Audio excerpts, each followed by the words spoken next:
साल 2047 में हम भारतवर्ष को एक विकसित राष्ट्र के रूप में देखना चाहते हैं। सरकार की इसी दीर्घकालिक सोच के तहत देश के अलग अलग क्षेत्रों में विकास की योजनाएं बनाई जा रही हैं। अब इस विजन का एक महत्वपूर्ण पहलू ये भी है कि हम देश की राजधानी दिल्ली को आने वाले 20 वर्षों में किस रूप में देखना चाहते हैं। दिल्ली केवल भारत की राजधानी नहीं बल्कि देश की प्रशासनिक, आर्थिक और सांस्कृतिक पहचान भी है। इसीलिए दिल्ली मास्टर प्लान 2047 हमें यह दर्शन देता है कि भविष्य की राजधानी कैसी हो सकती है, जहां आधुनिक इंफ्रास्ट्रक्चर के साथ बेहतर आवास, तेज कनेक्टिविटी, रोजगार के अवसर, स्वच्छ पर्यावरण और नागरिकों के लिए बेहतर जीवन स्तर हो। अब इसी भविष्य की तैयारी के लिए सामने आया है दिल्ली मास्टर प्लान 2047। लेकिन इस प्लान में सिर्फ ऊंची इमारतें और चौड़ी सड़कें नहीं हैं, बल्कि आवास, परिवहन, रोजगार, झुग्गी पुनर्वास और पर्यावरण हर बड़े मुद्दे को शामिल किया गया है। सबसे पहले बात दिल्ली की बढ़ती आबादी और घरों की जरूरत की। तो मास्टर प्लान 2047 के अनुसार आने वाले वर्षों में दिल्ली को करीब 40 लाख नए आवासीय यूनिट्स की आवश्यकता होगी। इनमें लगभग 18 लाख किफायती घर, मेट्रो और दूसरे मास ट्रांजिट कॉरिडोर्स के आसपास ट्रांजिट ओरिएंटेड डेवलपमेंट यानी TOD जोन्स में विकसित करने का प्रावधान है। अब इसका मतलब है कि घर, दफ्तर, बाजार और सार्वजनिक सुविधाएं लोगों को सार्वजनिक परिवहन के करीब मिले, ताकि रोजमर्रा की यात्रा आसान हो और निजी वाहनों पर निर्भरता कम हो। भूमि के बेहतर इस्तेमाल के लिए लैंड पूलिंग पॉलिसी को भी आगे बढ़ाने की योजना है। इसके तहत करीब 200 वर्ग किलोमीटर क्षेत्र में नियोजित शहरी विस्तार किया जा सकता है और लगभग 12 लाख नए घरों का निर्माण प्रस्तावित है। इस विकास के साथ करीब 600 किलोमीटर का सड़क नेटवर्क तैयार करने की योजना है, ताकि नए इलाकों में सड़क, परिवहन और दूसरी बुनियादी सुविधाएं पहले से विकसित की जा सके। अब आते हैं दिल्ली की कनेक्टिविटी पर।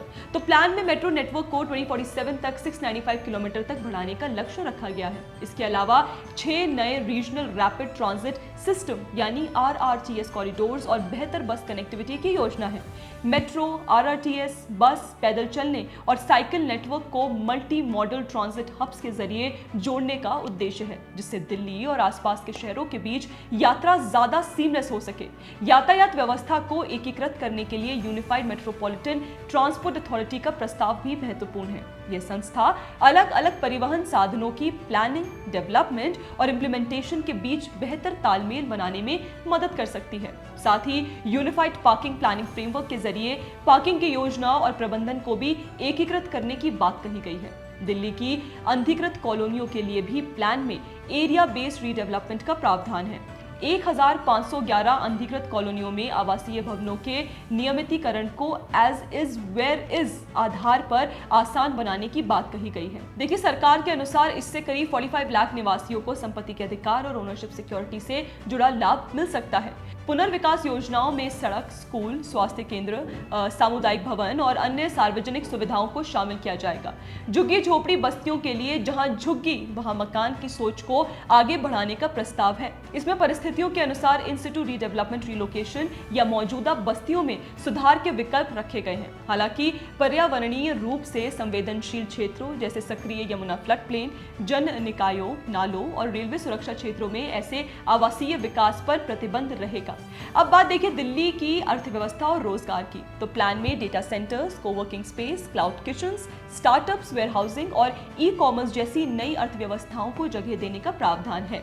आधुनिक इंडस्ट्रियल पार्क्स और मिक्स्ड यूज डेवलपमेंट के जरिए कारोबार, निवेश और रोजगार के लिए नए अवसर पैदा करने का लक्ष्य भी है। द्वारका को इंटरनेशनल गेटवे और नरेला को एजुकेशन हब के रूप में विकसित करने की दिशा भी प्लान में दिखाई देती है। इस प्लान का सबसे संवेदनशील हिस्सा है यमुना और फ्लड प्लेन का संरक्षण। तो प्रस्ताव के अनुसार वजीराबाद से ओखला बैराज तक करीब 22 किलोमीटर क्षेत्र में इकोलॉजिकल रिस्टोरेशन किया जाएगा। यमुना में गिरने वाले सभी 22 ड्रेन्स को सूवेज ट्रीटमेंट, कंस्ट्रक्टेड वेटलैंड्स और बायो रेमिडिएशन के जरिए इंटरसेप्ट और ट्रीट करने की योजना है। यमुना फ्लड प्लेन में करीब 1700 हेक्टेयर क्षेत्र को 13 बड़े रिस्टोरेशन प्रोजेक्ट्स के जरिए पुनर्जीवित करने का प्रस्ताव है। इन परियोजनाओं में wetlands, natural depressions, flood plain forest और बायोडायवर्सिटी को बहाल करने पर जोर रहेगा। एक्टिव फ्लड प्लेन को नो कंस्ट्रक्शन जोन रखने और वहां केवल नियंत्रित रिक्रिएशनल एक्टिविटीज की अनुमति देने की बात कही गई है।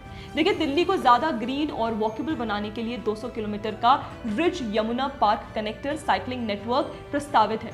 इसमें यमुना फ्लड प्लेन के साथ करीब 52 किलोमीटर का साइकिल ट्रैक भी शामिल होगा। इसके अलावा urban forest, biodiversity parks, green buffers, rain water harvesting, rooftop solar और वाटर रिसाइकलिंग जैसी पहलों के जरिए पर्यावरणीय स्थिरता पर जोर दिया गया है। मास्टर प्लान 2047 में करीब 1500 हेरिटेज असेट्स के संरक्षण और उनके एडेप्टिव रीयूज का भी प्रावधान है, यानी ऐतिहासिक इमारतों की पहचान बचाते हुए उन्हें म्यूजियम, लाइब्रेरी, कल्चरल सेंटर या अन्य उपयुक्त उपयोग में लाया जा सकता है। साथ ही GIS बेस्ड प्लानिंग और डिजिटल प्लेटफॉर्म्स के जरिए अर्बन प्लानिंग को ज्यादा पारदर्शी और डेटा ड्रिवन बनाने का लक्ष्य है। कुल मिलाकर दिल्ली मास्टर प्लान 2047 का लक्ष्य है बढ़ती आबादी के लिए घर, लोगों के लिए बेहतर परिवहन, युवाओं के लिए रोजगार और शहर के लिए सुरक्षित पर्यावरण। अब इस बड़े रोड मैप की असली सफलता इसकी ग्राउंड लेवल इंप्लीमेंटेशन, समयबद्ध काम और अलग अलग एजेंसियों के बीच बेहतर कोऑर्डिनेशन पर निर्भर करेगी। आपको इस प्लान का सबसे बड़ा बदलाव 40 लाख घर, 695 किलोमीटर मेट्रो या यमुना रिस्टोरेशन कौन सा लगता है, हमें कमेंट सेक्शन में जरूर बताइएगा। बाकी ऐसी और वीडियोस के लिए आप हमारे चैनल को सब्सक्राइब करना ना भूलें। जय हिंद।